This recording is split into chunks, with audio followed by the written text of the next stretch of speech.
Сёлета ў Брэскай вобласці выдадзена больш за 44 тысячы прапускоў для праходжання цэнтралізаванага тэсціравання, амаль на 3 тысячы менш, чым у мінулым годзе. Магчыма, гэта звязана з тым, што сертыфікаты праходжання ЦТ цяпер дзейнічаюць 2 гады, ды і выпускнікоў школ сёлета менш, чым было летась. Цэнтралізаванае тэсціраванне пройдзе з 11 чэрвеня па 1 ліпеня па 11 вучэбных прадметах у 4 ВНУ в области. Все пункты проведения централизованного тестирования на сегодняшний день готовы к приему, так скажем, абитуриентов. Тесты доставлены в пункты проведения тестирования, то есть, соответственно, тесты на белорусский язык.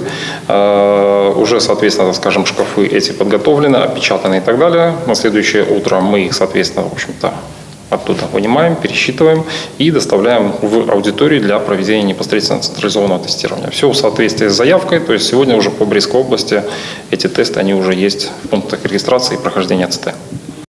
Роўна ў 11:00 канверты з тэстамі будуць адкрытыя, і ўжо ў гэты момант ніводны абітурыент у аўдыторыю дапушчаны не будзе. А таму прыйсці на іспыты варта загадзя, хаця б за паўгадзіны да пачатку, і абавязкова з пашпартам. Без яго на ЦТ проста не дапусцяць. Строгі кантроль на ўсіх этапах уступнай кампаніі. Сачыць за ёй будзе абласная камісія і камісіі па навучальных установах. У іх задзейнічана звыш 800 чалавек, 36 з якіх супрацоўнікі камітэта дзяржкантролю Брэскай вобласти. Комитетом государственного контроля будет в соответствии с указом президента номер 166 от 2 мая 2019 года, которым определена состав государственной комиссии, и возложены функции осуществления контроля на комитет государственного контроля за входом вступительной кампании.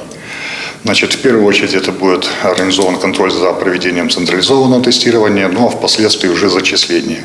Механізм уступнай кампаніі ўжо добра адпрацаваны за мінулыя гады, ніякіх сур'ёзных парушэнняў, як правіла, не ўзнікае. Нарушений становится все меньше. Уже у нас практически 2 года не удаляли мы ребят. Но, тем не менее, нужно подходить к этому вопросу ответственно, внимательно, потому что забывают паспорта, забывают какие-то документы. Предупреждаем о том, что нельзя проносить телефоны. Тем не менее, их пытаются проносить, уже останавливаем практически в аудиториях. Тэлефоны абітурыентам раяць пакінуць дома. Дарэчы, як і цёплае адзенне. Надвор'е стаіць спякотнае, таму і ў аўдыторыях, магчыма, будзе горача. Во всех пунктах закуплена вода для того, чтобы ребята могли, так скажем, попить эту воду. Естественно, если, не дай бог, плохо, обращаться к организаторам. Есть так называемые резервные дни.